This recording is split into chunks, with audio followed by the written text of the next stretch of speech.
की आप share market में ट्रेडिंग करते, बरोबर असा कॉल येतो, मैं आपको इतना इतना परसेंटेज रिटर्न करके दूंगा, म्हणजे असं काहीतरी आमिष दाखवलं जातं. ह्याला बळी पडायचं नाही. एका कंपनीची रिसर्च करायची, सो मी स्टार्ट कुठून केलं पाहिजे आणि कोणत्या गोष्टी लक्षात ठेवल्या पाहिजे. ओके, म्हणजे BSE NSEवर ऑलमोस्ट 6,000-7,000 प्लस स्टॉक लिस्टेड आहे. बरोबर. तर पहिल्यांदा क्रायटेरिया असा आहे, हा डिव्हिडंड म्हणजे काय माहिती का, एक केक आहे. केक म्हणजे काय, नेट प्रॉफिट आहे. त्या नेट प्रॉफिटमधून थोडासा केकचा तुकडा इन्व्हेस्टरमध्ये देणे, वाटणे, त्याला आपण म्हणतो डिव्हिडंड. सो फक्त डिव्हिडंड बघून स्टॉकमध्ये इन्व्हेस्टमेंट करावी का? बरोबर, प्रश्न चांगला आहे. मला फोन येतात, सर माझ्याकडे हा स्टॉक आहे, मी हा 100 रुपये स्टॉक नाही का, आत्ता चाला 80 रुपये, तर मी सेल करू का? तर मी त्यावेळेस एक प्रश्न विचारतो की तुम्ही 100ला ज्यावेळेस बाय केला त्यावेळेस काय विचार केला? 99% लोक मला सांगतच नाही. मग मोबाईल किंवा गाडीच्या वेळेस कसं रिझन सांगतात वेगवेगळं, तर त्यावेळेस काहीच, इव्हन त्यांना त्या कंपनीचं प्रोडक्ट काय हेच माहीत असतं. हा व्हिडिओ स्पॉन्सर केला आहे झिरो कॅप्सने. जसं मी माझी जर्नी शून्यापासून चालू केली, तसंच प्रत्येक त्या व्यक्तीसाठी ही कॅप आहे ज्याने त्याची सुरुवात शून्यापासून केलेली आहे. सो आजच जाऊन तुम्ही चेकआउट करा झिरो कॅप्स. डिस्क्रिप्शनमध्ये लिंक दिलेली आहे, तुम्ही नक्कीच जाऊन चेकआउट करू शकता. थँक्यू. नमस्कार मित्रांनो, माझं नाव अभिषेक आणि तुम्ही पाहतात AB इंटरव्ह्यूज. तर मित्रांनो, अजून एक आपण पार्ट शूट करतोय. सध्या आपल्यासोबत परत एकदा आहेत Sushant sir. So first of all परत एकदा सर स्वागत आहे तुमचं AB इंटरव्ह्यूज मराठीमध्ये. जसं की आपण पहिला पार्ट कव्हर केला ज्यामध्ये आपण बेसिकली गोल्ड सिल्वर का वाढते त्यावर डिस्कस केलं. सो सेकंड पार्टमध्ये आपण हे डिस्कस करणार आहेत की स्टॉक मार्केटमध्ये शेअर्स आपण घेतो, सो हे शेअर्स नेमकं कसे घेतले पाहिजे, कुठल्या गोष्टी अवॉइड केल्या पाहिजे. बघा, शेअर मार्केट म्हणजे शेअर मार्केटचं पहिल्यांदा नाव काढलं ना, मराठी गुंतवणूकदार थोडंसं घाबरतो. म्हणजे ती फिअर पहिल्यापासून आहे. त्याला रिझन असं आहे की बाबा काही त्याच्या अफवा असतील किंवा हे जुगार आहे, आलं लक्षात, की ह्याच्यातनं पैसा बनतच नाही, किंवा माझ्या मित्रांनी लॉस केलेला आहे. ॲक्च्युली 2 प्रकारचे मित्र असतात. एक लॉसवाला असतो, तो सगळं सांगतो की मला लॉस झाला आहे, बट तो हे सांगत नाही की त्यांनी चुका काय केल्यात किंवा कोणत्या सेगमेंटमध्ये त्यांनी काम केलं होतं. तो म्हणताना फक्त म्हणतो मार्केट खराब आहे, मला लॉस झाला आहे, बरोबर. आणि दुसरा मित्र असा असतो की तो चांगला इन्व्हेस्टमेंट करून बरोबर CAGR 12-13% रिटर्न जनरेट करत असतो, पण तो तुम्हाला सांगत नाही. कारण की कसं आहे, तुम्ही आले आणि तुम्ही जर चुकीचे कामं केले तर तुम्ही पहिल्यांदा त्यालाच बोलतात की अरे तुझ्यामुळं बघ लॉस झाला.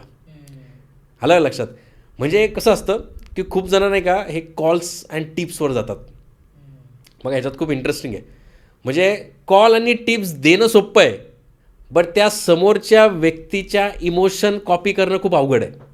म्हणजे भले मी सांगितलं तुम्हाला हे घ्या, आलं लक्षात, तुम्ही घेणार, पण हे या इथं म्हणजे 100 रुपये स्टॉक 150पर्यंत होल्ड करायचं आहे, तेवढी ताकद, सायकोलॉजी, इमोशन तुमच्याकडे असले पाहिजे, जे आमच्याकडे असतात. म्हणजे तुम्ही ते कॉपी केले पाहिजे, पण ते होणार नाही. आणि सर्वात जास्त चुका मी पाहतो क्लोजली, म्हणजे माझ्याकडे जे येतात डिस्कशन करायला की सर हा एक चॅनल जॉईन केला होता टेलिग्राम, हे इंस्टाग्रामचं जॉईन केला होता, कमोडिटी जॉईन केली होती, तिथं बाईंग सेलिंग केलं होतं, मग असं स्कॅल्पिंग केलं होतं. म्हणजे CP वाले आहे, डेरिव्हेटिव्ह ऐकलं असेल, CP ट्रेडर. म्हणजे करावं, ज्याच्याकडे स्किल आहे त्यांनी करावं. मी म्हणत नाही की ते चुकीचं आहे, बट उगाचच कॉल टिप्सवर आणि उगाचच बटणं दाबायचे बाईंग सेलिंग ह्याच्यात तुमचा काहीच फायदा होत नसतो. ते STT पे करून, ब्रोकरेज पे करून, ब्रोकर आणि जे काही लेट्स सी गव्हर्नमेंट आहे ते मस्तपैकी खात असतात. ओके, त्यांना त्याचा खूप फायदा आहे. त्यामुळं पहिल्यांदा हे लक्षात ठेवा की टिप्स, कॉल हे अवॉइड करा.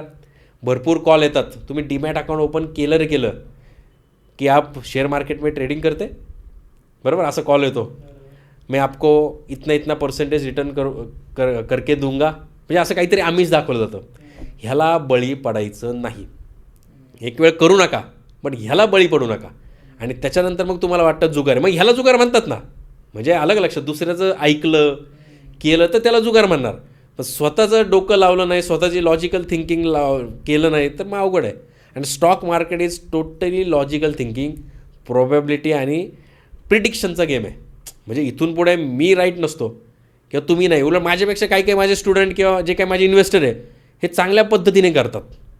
का तर लॉजिकल स्ट्रॉंग असतं, सायकोलॉजी स्ट्रॉंग असते, प्रिडिक्शन, प्रोबॅबिलिटीचा अभ्यास असतो आणि नॉलेज गॅदर करत असतात. अफवांवर विश्वास नाही ठेवत, आलं लक्षात. तर ह्या गोष्टी काही अवॉइड केल्या ना तर स्टॉक मार्केटमध्ये पहिली स्टेप टाकणं सोपं असतं. जसं की आता आपण जे टॉपिक डिस्कस करतो, सो आपले जे व्ह्यूअर्स आहेत ते एकदम इनिशियल स्टेजला आहेत. सो काय सांगाल, म्हणजे स्टॉक मार्केट म्हणजे काय, इथून मला सुरुवात करायची आहे. आणि एक शेअर आपण घेतो म्हणजे नेमकं काय असतं ते? Very good. बघा, शेअर मार्केट म्हणजे एक सिम्पल सांगतो. आता तुम्हाला एखादा बिझनेस आवडतो आहे, समजा उदाहरण घेऊया M&M, महिंद्रा अँड महिंद्रा ही एक कंपनी आहे, ऑटोमोबाईल सेक्टरमधली कंपनी आहे. आणि तुम्हाला हा बिझनेस आवडतो आहे, तुम्हाला समजतं आहे की इथून पुढं जाऊन ग्रोथ आहे ह्या बिझनेसमध्ये किंवा ह्या कंपनीमध्ये. आता साहजिकच आहे, जर अशी कंपनी तुम्ही टाकायला गेले तर तुम्हाला जवळपास नाही म्हणलं तरी एक 5 लाख करोड एवढे पैसे लागतात. म्हणजे त्याला म्हणतात मार्केट कॅपिटलायझेशन. ओके, म्हणजे ते कसं कॅल्क्युलेट केलं जातं, current market price into number of issue shares. पण एवढे पैसे तर नसणार आहे. बरं, तुम्ही समजलं की करायचंच आहे, तुम्हाला बँक एवढे बिझनेस लोन देणार नाही, तुमचे मित्रपरिवार नातेवाईक एवढे काही पैसे देऊ शकणार नाही. बट तुम्हाला बिझनेस आवडला आहे तर तुमच्याकडे एक ऑप्शन असतो ना की त्या बिझनेसमध्ये जाऊन गुंतवणूक करणे. आलं का लक्षात? म्हणजे बिझनेस मला आवडला आहे, मला हाच बिझनेस करायचा आहे, पण एवढे पैसे नाही, घरचे साथ नाही आहे, तुमच्या स्किल मॅनपॉवर नसणार आहे, असेट नसणार आहे, जागा नसणार आहे.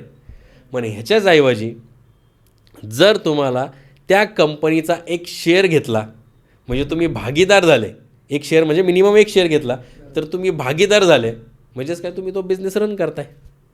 दिस इज कॉल्ड सिम्पली भाषेत शेअर मार्केट. आलं लक्षात?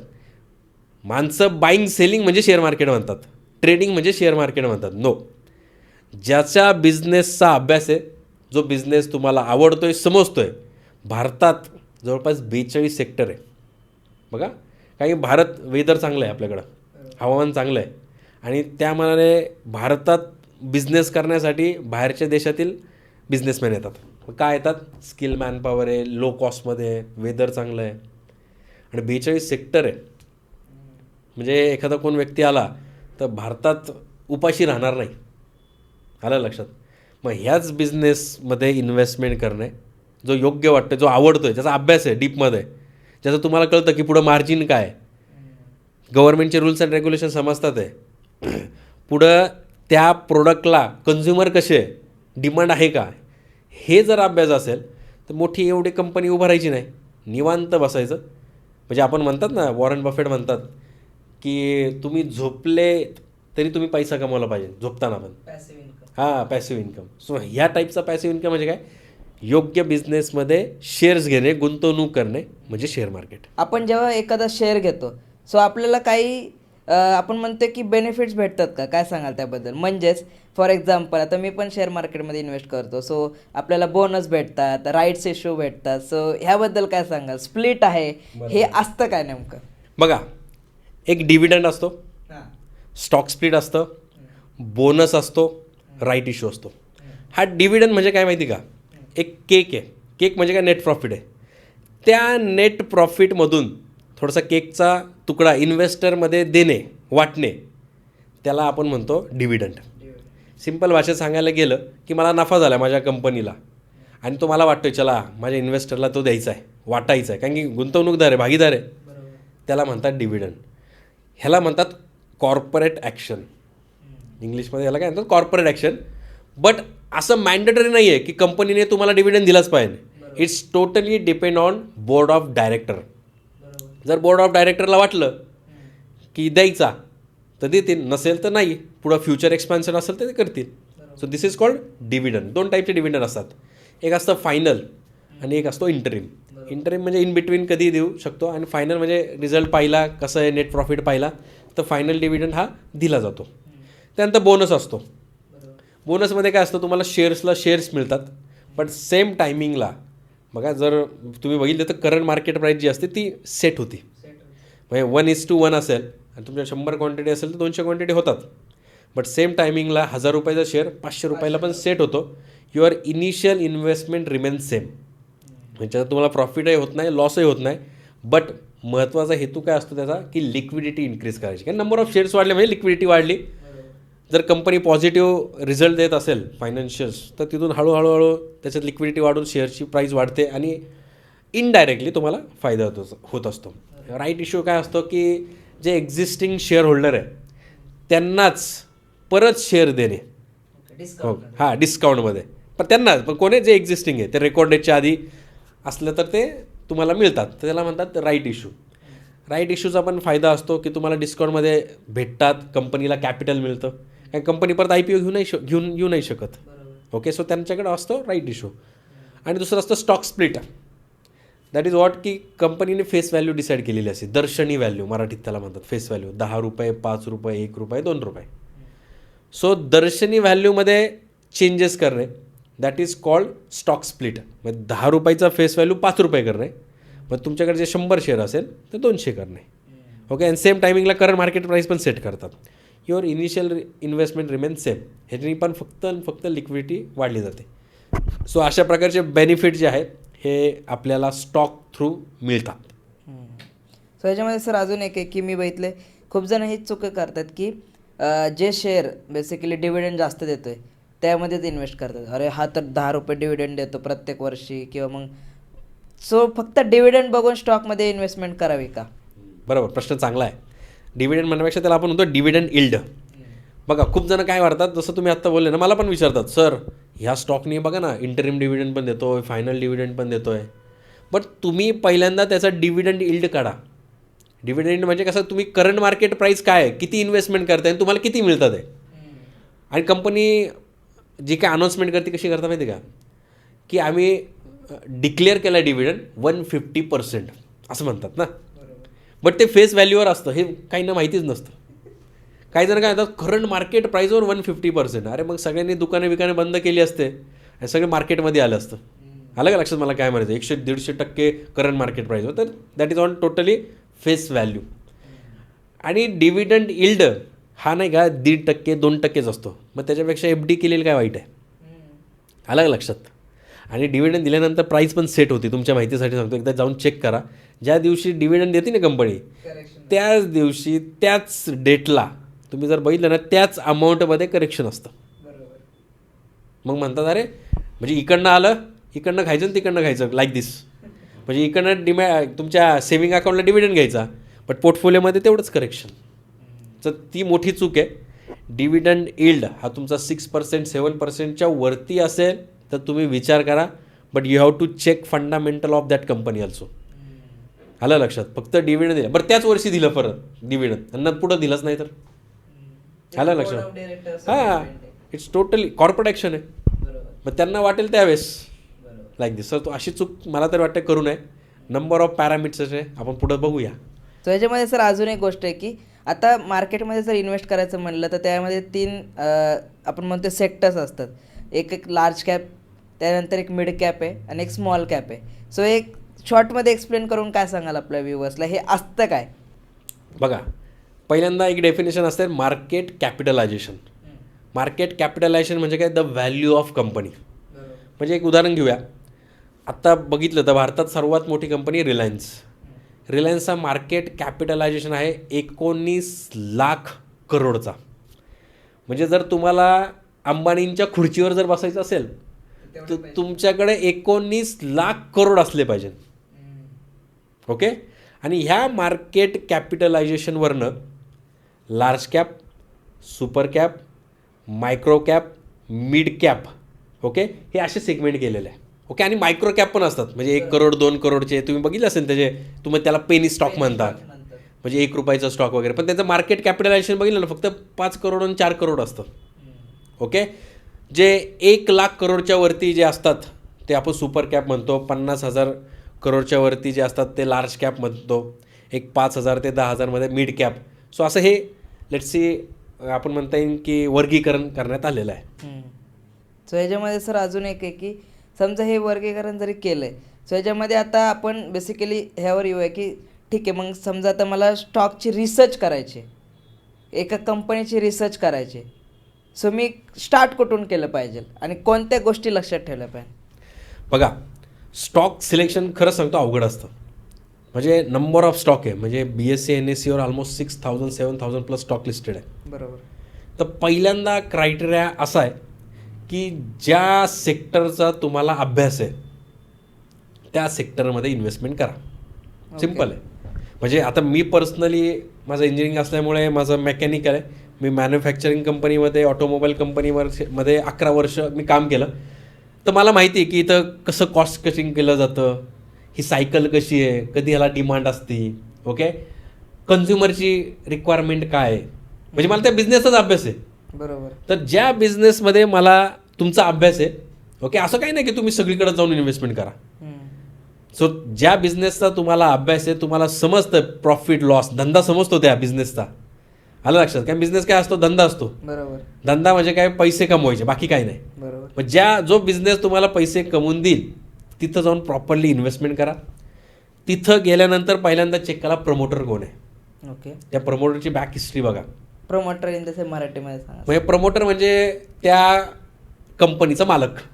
म्हणजे जसं की आता रिलायन्स म्हणलं की मुकेश भाई डोळ्यासमोर येतात, बरोबर. अंबानी कंपनी. सो प्रमोटरचा अभ्यास असला पाहिजे.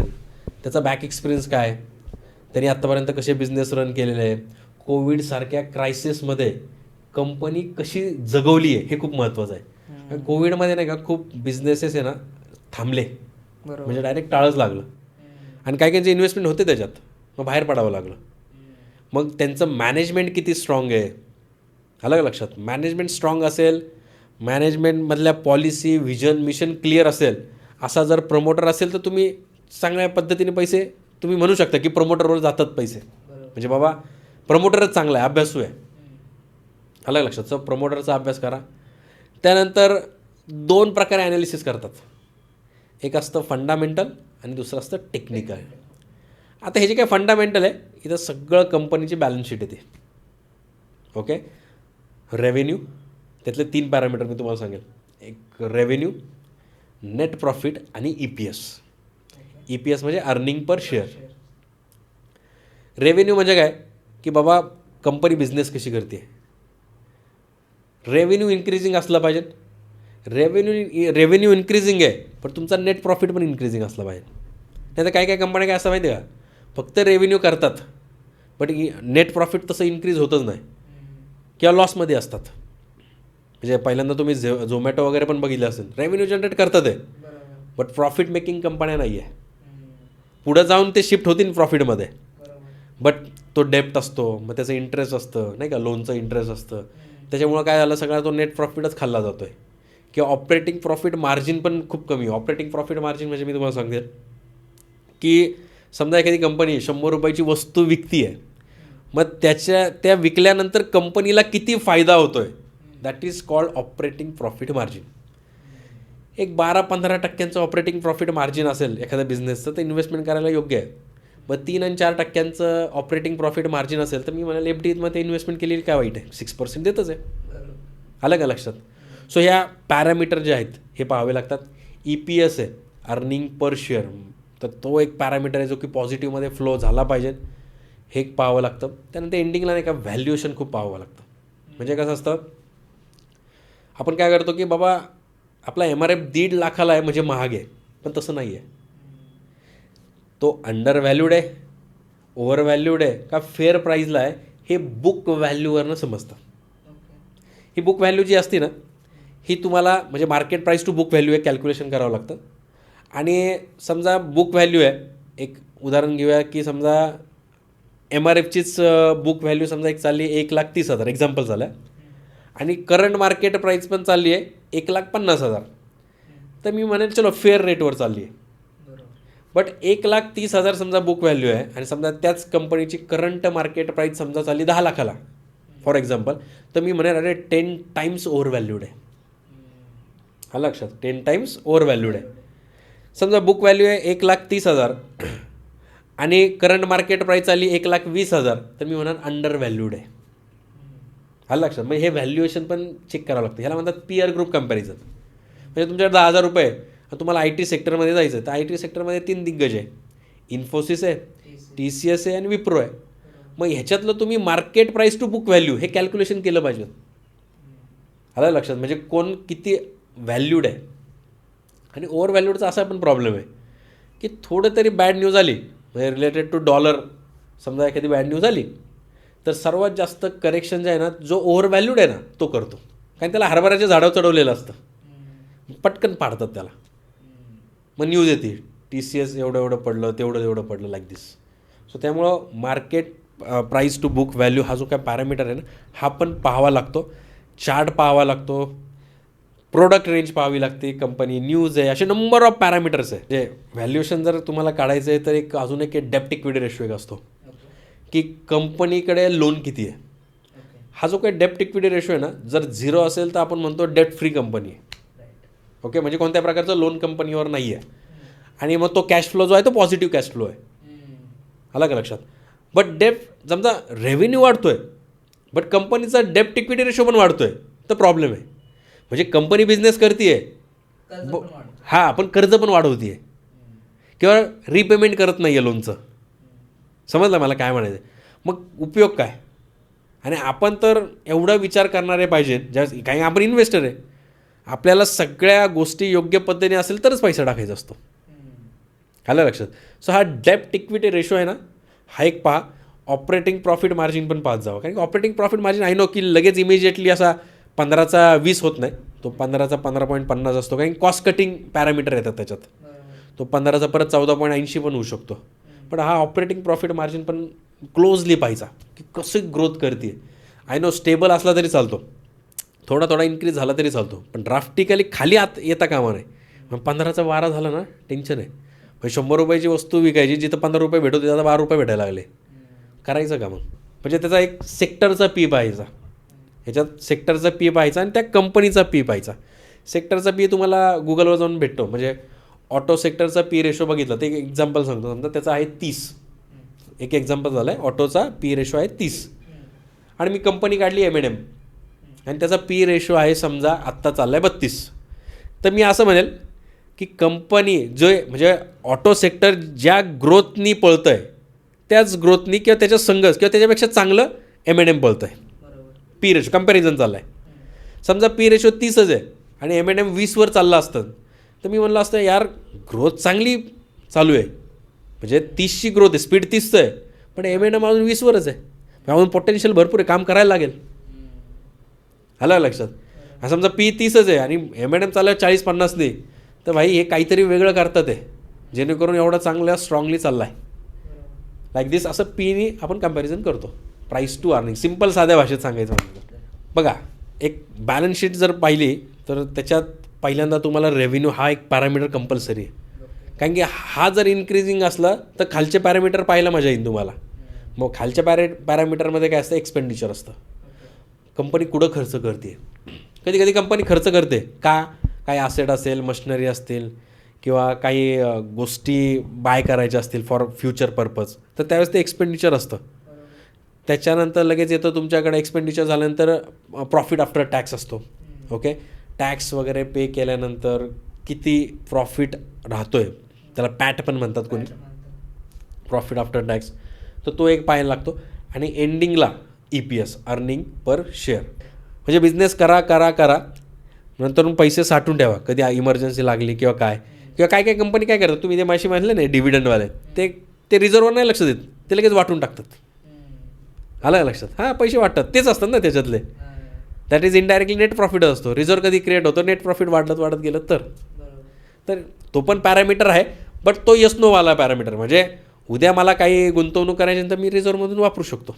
ज्यावेळेस तुम्ही स्वतः रिसर्च करता, स्वतःचा अभ्यास होतो, स्वतःचं मन आतून सांगतं यस दिस इज बेस्ट. जेव्हा मन आतून सांगतं ना त्यावेळेस पैसा इन्व्हेस्टमेंट करायला बघा खूप इझी जातं. गाडी पण घ्यायची असेल ना, गाडी तुम्हाला नंबर ऑफ गाड्या असतात, पण एखादं आपल्या त्याच गाडीवर का जायचं असतं हे मन सांगत असतं की नाही, मला माहिती आहे की माझ्यासाठी हे महत्त्वाचं आहे. असं त्या स्टॉकमध्ये पण असतं. ते फंडामेंटल असेल किंवा त्याची प्रोडक्ट रेंज असेल, खूप चांगले प्रोडक्ट असतात. म्हणजे हे प्रोडक्ट लागणारच आहे, हे कन्झ्युमर्स होणार आहे, ह्याला मरणच नाही आहे. जर असे पॅरामीटर जर मनात आले, तुम्ही ते चेक केलं, तुमच्या मनाने सांगितलं अरे हा बाबा हे होतं आहे, हे योग्य आहे, तर नक्कीच त्याचा फायदा तुम्हाला होतो. नाही तर मग काय, डोळे झाकून जर केलं मग जुगार, आणि मग खाली काय तर हे कळत नाही. म्हणजे मला खूप जण नाही का मला येतात, मला फोन येतात, सर माझ्याकडे हा स्टॉक आहे, मी हा 100 रुपये स्टॉक नाही का आत्ता चालला 80 रुपये, तर मी सेल करू का? तर मी त्यावेळेस एक प्रश्न विचारतो की तुम्ही 100ला ज्यावेळेस बाय केला त्यावेळेस काय विचार केला होता? 99% लोक मला सांगतच नाही.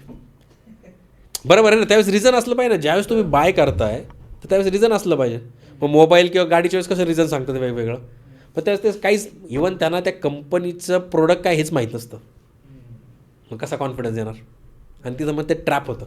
पण ट्रॅप झालं, लॉस आला की स्टॉक मार्केट आमच्यासाठी नाही, हे जुगारच आहे, हे आपल्या नशिबातच नाही, हे असं होतं. बघा, पहिल्यांदा काय करायचं, एक वेबसाईट आहे BSE, बॉम्बे स्टॉक एक्सचेंज. त्या BSEच्या वेबसाईटवर गेले तर सगळे रेशोज तुम्हाला मिळतात. आणि खाली गेल्यानंतर एक त्यांचं नाही का वेबसाईट त्यांनी दिलेली असते. ओके, खास इन्व्हेस्टर पर्पज एक वेबसाईट आहे, ती एक चेक करायची. आणि त्याच्यानंतर नाही का ॲन्युअल रिपोर्ट दिलेले असतात. ॲन्युअल रिपोर्टमध्ये PDF फाईल आहे, एक 400-500 पेजेसची PDF फाईल आहे. तुम्ही म्हणणार एवढं मोठं काय करायचं? बट थोडंसं तुम्ही त्याचे हायलाईट्स तरी वाचले ना तर तुम्हाला सगळं काही समजतं. मग आता त्याच्यात काय काय असतं, एक तर मॅनेजमेंटचा ओव्हरव्ह्यू असतो, म्हणजे कोण कशात स्पेशल आहे. त्यासाठी तुम्हाला पण इंडस्ट्रीचा एक्सपिरियन्स असला पाहिजे ना. नाहीतर म्हणजे आता टू बी फ्रँक, जर मी मेकॅनिकलमध्ये आहे तर काही प्रोडक्ट आहे फार्माचे, हे मला नाही समजत, तर मी थोडं अवॉइड करतो. फार्मा कसं आहे, डिफेन्सिव्ह आहे, म्हणजे जास्त रिटर्न नाही, जास्त लॉस पण नाही. बट ज्यावेळेस मी ते म्हणजे त्याच्यासाठी ते कोणते NOC असतात, नो ऑब्जेक्शन डिक्लेरेशन काहीतरी चालतं, ते मला खरंच नाही कळत, ते US मधून येतं. मग मी ते अवॉइडच करतो ना, केलेलं परवडत. सो त्या कंपनीचं तुम्ही जर त्या PDF मध्ये गेलं तर मॅनेजमेंटचा ओव्हरव्ह्यू असतो. सर्वात महत्त्वाचं ह्यांचं व्हिजन काय आणि मिशन काय ह्याच्यावरनं समजतं. मग ते सांगतात की मागच्या फायनान्शियल इयरला असे कन्झ्युमर असे डिमांड होते, पुढं ह्या कारणावरनं आम्ही असं करू शकतो. म्हणजे आमचं व्हिजन आहे की आमचा जो काही बिझनेस आहे 4 टाइम्स 5 टाइम्स न्यायचा, आमचं हे मिशन आहे, आमचं ह्या पॉलिसी आहे. आलं लक्षात? करंट मार्केट प्राईस, बाकी फंडामेंटल सगळं बाजूला ठेवा, तुम्ही हे रिपोर्ट वाचले ना तर समजेल. मग असं वाटेल की अरे हा बिझनेस आपलाच आहे. तुम्ही त्या बिझनेसच्या मीटिंगमध्ये बसलेत, आलं लक्षात, मॅनेजमेंटच्या मीटिंगमध्ये, आणि ते फिलिंग येतं. फक्त आता मी जसं बोललो तुम्हाला की ते स्वतःला बिझनेस कळला पाहिजे, स्वतःला तेवढं नॉलेज असलं पाहिजे, मग ते नंतरून थोडंसं आपण म्हणता येईल की पुश करतं. हे बघा, इन्व्हेस्टमेंटचे सगळे प्रोडक्ट आहे ना, त्यातलं हे जे काही प्रोडक्ट आहे म्हणजे स्टॉक मार्केट, कॅपिटल मार्केट, त्याला मात्र नॉलेज लागतं, अभ्यास लागतो. आणि मग तो अभ्यास नसतो आपण करायचं म्हणून ते टिप्स आणि ह्याच्यात पडतो, तिथंही पैसे घालवतो आणि स्वतः रिसर्च करत नाही. पण तुम्ही टिप्स काढणारे झाले पाहिजेत. समजलं मला काय म्हणायचं आहे? एवढा अभ्यास करा आणि एका स्टॉकचा करा ना. म्हणजे मी पण पर्सनली 4-5 स्टॉकचाच आम्ही अभ्यास करतो. 5-6 हजार स्टॉक आहे. माझ्या आवडीचं सेक्टर ऑटो आहे ना, मी ऑटोवर बघणार. मला बँकिंग पण आवडतं, डिपेंड आहे. बँकिंगचं मला कळतं की त्यांचा NPA काय आहे, कसं कमी झाला, काय वाढला, बरं लोन कसे वाढतं, ते रेपो रेट काय चाललं आहे, RBIचे काय डिसिजन, मला ते पण सोपं जातं. जे सोपं जातं तेच, बस सिम्पल आहे.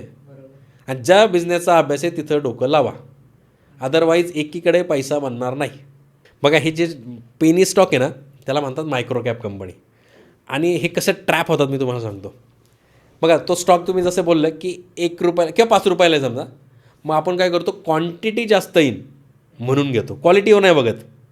त्या कंपनीत प्रमोटर कोण आहे, मॅनेजमेंट कोण आहे, त्याच्यावर डेप्ट कोण आहे, बॅलन्स शीट कोण आहे, काहीच बघत नाही. पार लोन असतं, 0 असं, पार म्हणजे निगेटिव्हमध्ये गेलेलं असं सगळं. बट क्वांटिटी जास्त येईल आणि कुठं 5 रुपयाचं 6 रुपये होईल का, तर मार्केटमध्ये तेजी होईल. आलं लक्षात?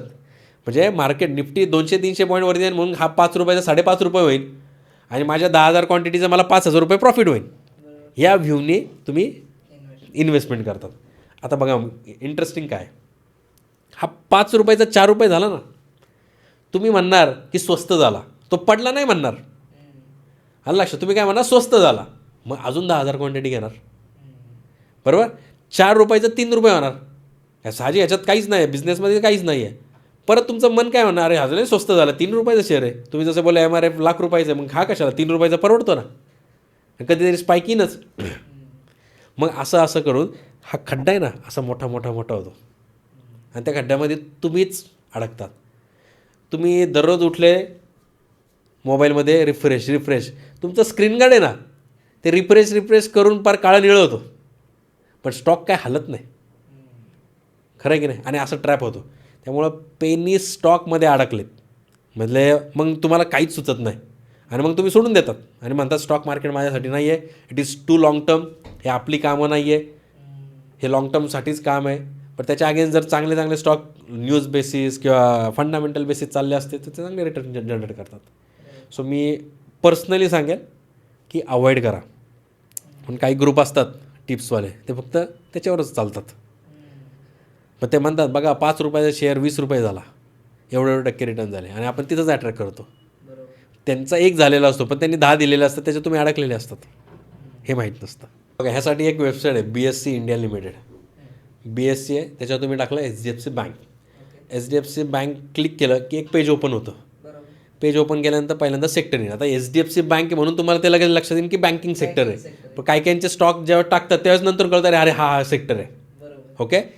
प्लस अजून एक महत्त्वाचं आहे की BSCने एक काम तुमचं सोपं केलेलं आहे की त्यांनी ग्रुप बनवलेत. A group, B group, B group, YZ, ST, T group, असे वेगवेगळे ग्रुप बनवलेत. सो जे A ग्रुप आहे ना, ह्याच्यात त्यांनी फंडामेंटली स्ट्रॉंग कंपन्या ठेवलेल्या आहे. मग त्यांनी तिथं दिलं आहे group and settlement cycle. Okay. So तिथं जाऊन चेक करायचं. जर एक ग्रुप असेल ना, तो ऑलरेडी त्यांनी अभ्यास केलेला आहे, म्हणजे कोणी BSCने अभ्यास केलेला आहे की अशा ह्या कंपन्या की ह्या बऱ्यापैकी चांगल्या आहे, फंडामेंटली स्ट्रॉंग आहे, जे काही सेबीचे रूल्स अँड रेग्युलेशन ते फॉलो करतात. हां, ब्ल्यू चिप स्टॉक पण म्हणतात. सो एवाले जे ग्रुपवाले जे स्टॉक आहे ते पहा, आणि बीमध्ये पण जाऊ शकता. बी पण चांगलं आहे की एपेक्षा थोड्याशा खालच्या लेवलला असतात, बीमध्ये जाऊ शकतात. त्यानंतर लगेच समोर येतं मार्केट कॅपिटलायझेशन. मग तुम्हाला मी जसं बोललो की लार्ज कॅपमध्ये, सुपर कॅपमध्ये जायचं. त्यानंतर खाली लगेच बुक व्हॅल्यू, EPS, म्हणजे BSCवर पण येतं आणि मनी कंट्रोलला पण बघा हे सगळे पॅरामीटर येतात. मग price to book value. Okay. मग ह्या गोष्टी पहा. लगेच खाली डेप्ट येतो. डेप्ट इक्विटी रेशो कशी आहे, असू द्या, लोन असलं पाहिजे, वाईट नाही आहे, बट ते इन्क्रीजिंग असलं नाही पाहिजे.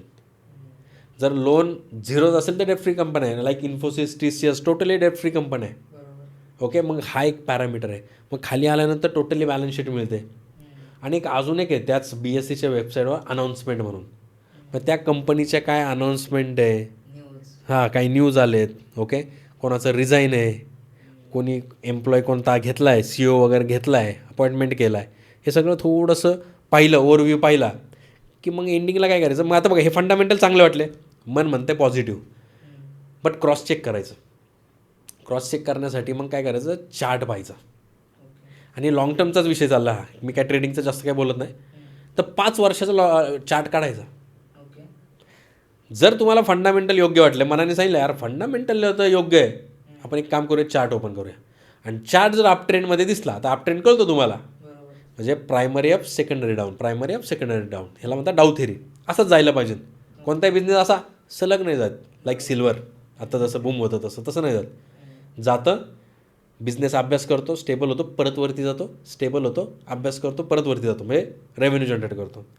तर असं होत असेल 5 वर्षात चाललं आहे आणि तुमचाही रेव्हेन्यू चांगला वाढला आहे, फंडामेंटल चांगलं आहे, फंडामेंटलनी पण तुम्हाला ग्रीन सिग्नल दिला आहे, you can go with long term. But परत एकदा तुम्ही तुमच्या ॲडवायझरला विचारू शकता. पण स्वतःच आता ॲडवायझर व्हायला प्रयत्न केला पाहिजे अभ्यास करून. जर एखादी कंपनी आहे, म्हणजे लाईक कोविडच्या काळात बघा ना, चांगल्या चांगल्या कंपन्या तुमच्या बुक व्हॅल्यूच्या जवळ आल्या होत्या, फेअर प्राईजला आल्या होत्या. SBI 176 रुपयाला आला होता, 170 रुपये त्याची बुक व्हॅल्यू होती.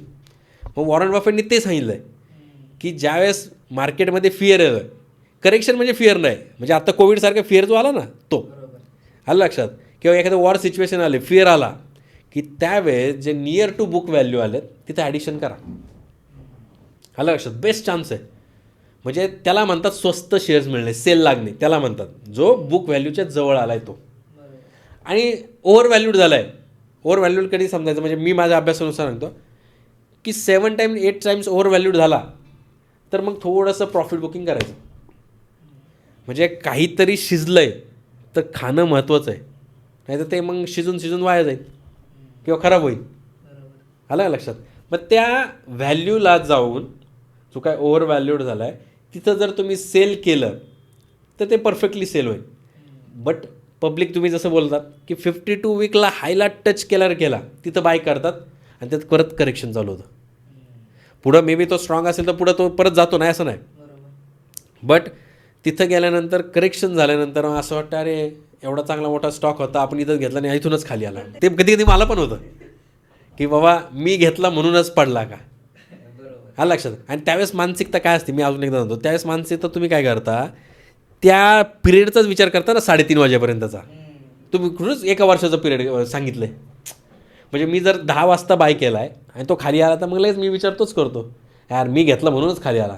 पण मी पुढच्या 15-20साठी किंवा 1 वर्षासाठी थोडी विचार केलेला अजून. मग त्याच्यानंतर कितीतरी वरती जातो. मग कधी कधी असं पण होतं, लय वरती गेला लगेच विकतात आणि विकल्यानंतर अजून वरती घेतात. आलं का लक्षात? पण ती मानसिकता जी आहे ना, मी घेतला म्हणून पडला, तर ती त्या स्पेसिफिक टाईमसाठीच असते, लाँग टर्मसाठी नसते. बाबा हा जर स्टॉक वीकला आला आहे, म्हणजे 52 वीक लोला आला आहे, तर ह्याला रिझन काय? म्हणून मी ते माझ्याशी बोललो की BSEला अनाऊन्समेंट म्हणून जो टॅब आहे ना, तिथं चेक करा नक्की यांचं म्हणणं काय, की ह्यांना काय म्हणजे लेट्स फ्युचरमध्ये काय वेगळं यांच्या डोक्यात आहे का, कुठंतरी जाऊन त्यांना स्टेबिलिटी आली आहे का. ओके, सो हे योग्य आहे की बाबा 52 वीक लो पहा, फंडामेंटल पहा, बट त्या अनाऊन्समेंटमध्ये काही असेल डाऊटफुल तर थोडंसं वेट अँड वॉच करा. काय ज्या अर्थी तो टॉपवरनं 52 वीक लोला येतो आहे, त्याच्यात काही गोष्टी असतात की ते तुमच्याकडनं फंडामेंटली स्किप झालेल्या असतात, जे चार्टवर दिसतात. आलं लक्षात? चार्टवर काय असतं, आपले ह्युमन इमोशन असतात, नॉलेज असतं, त्या कॅन्डलमध्ये एक इन्फॉर्मेशन असते. म्हणजे जर तुम्हाला भले तुम्ही 10वी आहे 12वी कोणी आणि त्याला फंडामेंटल काहीच माहीत नाही, पण तो चार्टनी पण प्रॉपरली काम करू शकतो. आलं का लक्षात? बट रिट्रेसमेंटला आला असेल, लाईक मायनर करेक्शनमध्ये आला असेल तर त्याचा फायदा होतो. बट सगळे स्टॉक परत तिथून बाउन्स बॅक देतील हे पण कन्फर्म नाही आहे. तर त्यासाठी ती अनाऊन्समेंट किंवा न्यूज आहे त्याचा डिटेल अभ्यास असणं गरजेचं आहे. लाईक दिस. बघा हा सगळा जो काही गेम आहे ना, हा लॉजिकलचाच आहे. म्हणजे ज्या तुम्ही वस्तू वापरतात, ज्या कन्झ्युम करतायत, त्याच्यात जाऊन इन्व्हेस्टमेंट करा. एक मी उदाहरण सांगेल. एक ब्रँड आहे बघा, जॉकी. खूप म्हणजे नोन ब्रँड आहे आणि वेल नोन आहे, राईट.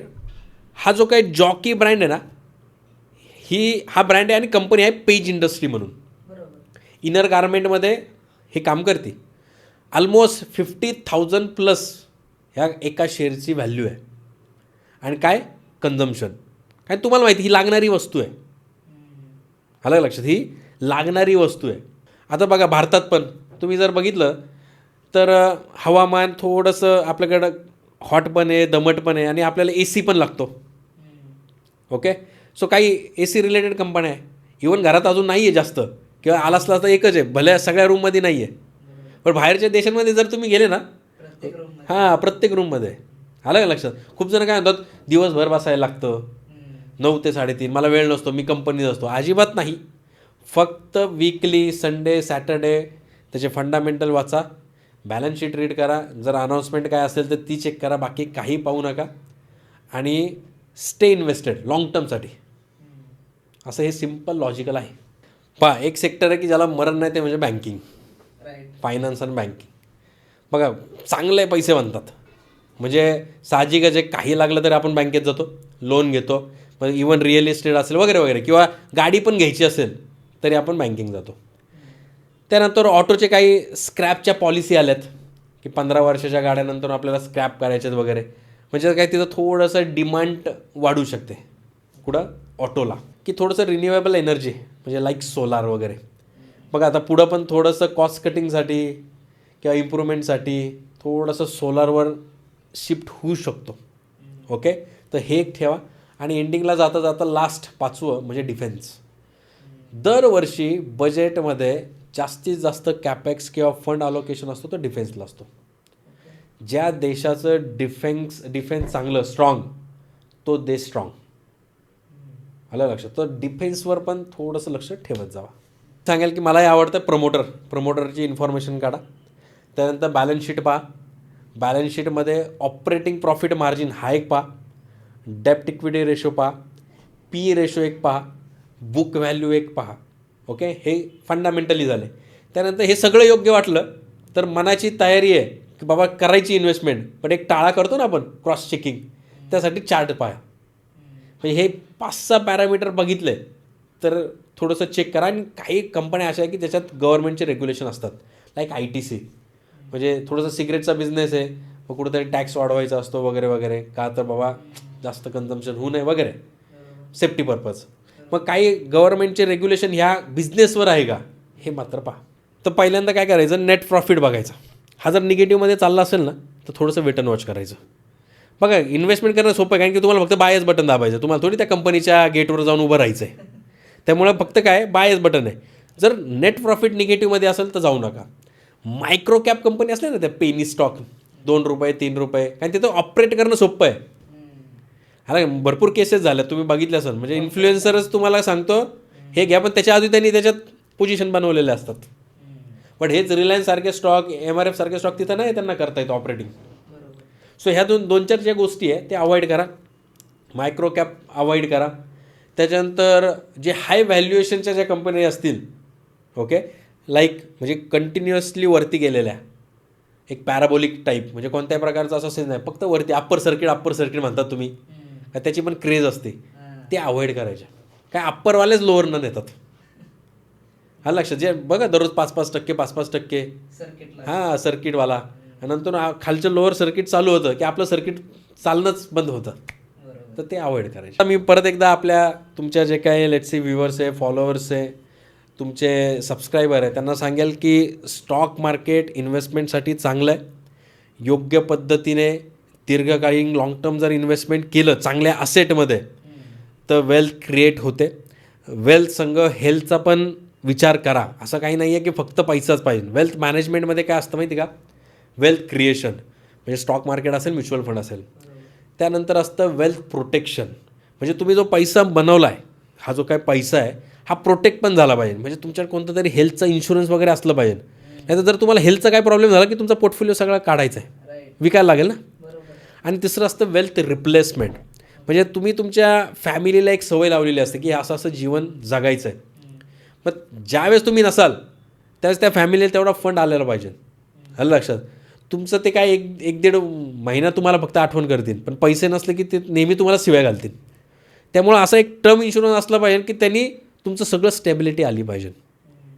आलं लक्षात. आत्ता कारण की आपण सगळं काय वेल्थ क्रिएशनवर बोललो, पण हे पण पॅरामीटर महत्त्वाचे जे की प्रॉपरली झाले पाहिजे. आणि पिरामिडचे जे काय बेस आहे ना, हे सगळे हेच आहे, वेल्थ प्रोटेक्शन, वेल्थ रिप्लेसमेंट, जेणेकरून मग आपल्याला म्हणा आपल्या गुंतवणूकदारांना एक चांगला फायदा होईल आणि गोल सेटिंग प्रॉपरली होईल.